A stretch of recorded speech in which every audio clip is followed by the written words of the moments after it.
Today we hear a lot about sex trafficking and the horrors that victims experience.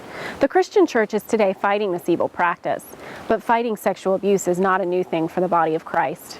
Here with us today is Vijay Jayaraj, Research Associate for Developing Countries for the Cornwall Alliance for the Stewardship of Creation, to tell us about the impact Christians have had historically in India.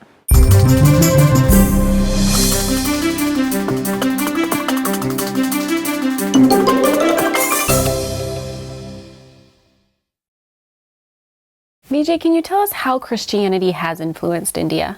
A large part of India's progress in its economic growth and domestic stability can be attributed to the foundational biblical values which the earliest missionaries used to influence society. Unmarried women and widows, for instance, had no rights.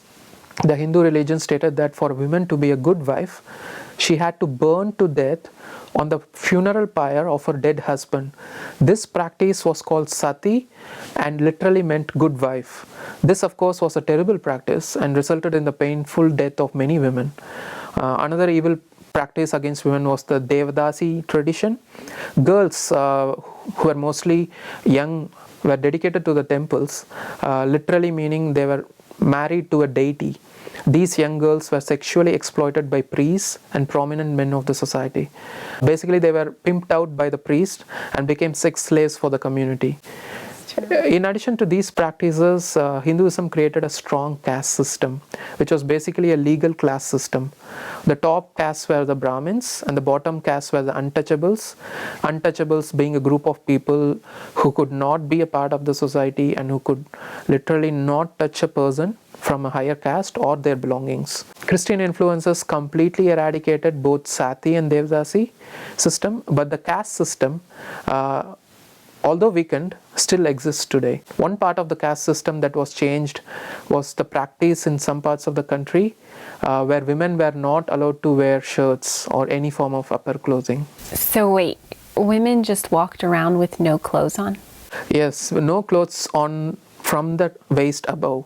The caste system required that, but in 1856 the British government passed an ordinance allowing women to use upper garments. And what other aspects of society did Christianity influence?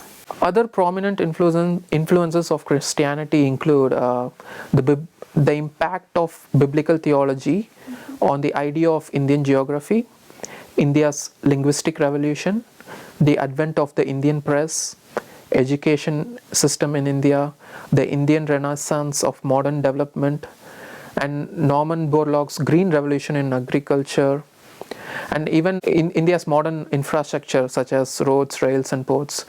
It also influenced India's ideas of freedom, law, and constitution. And this is just a short list.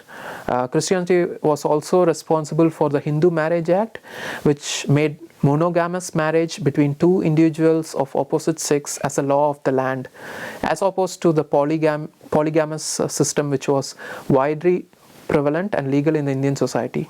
A missionary named William Carey can easily be termed as the father of modern India. A lot of credit for India's existence as a free and developing nation goes to him.